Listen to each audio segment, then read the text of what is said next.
खलाई मखलूक की ज़मीन पर आमद। आसमान पर अजीबोगरीब रोशनी ने लोगों में खौफ हरास पैदा कर दिया।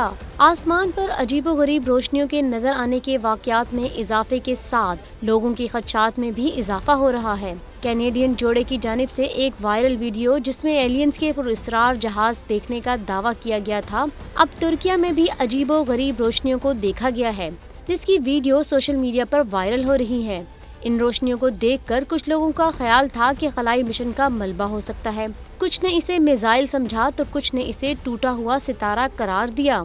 लेकिन तुर्किया की खलाई एजेंसी ने अवाम को पुरसुकून रहने की हिदायत करते हुए कहा है कि मुमकिन है ये शहाबा साकिब जैसी कोई चीज़ हो, ताहम इस हवाले से तहकीकात जारी हैं।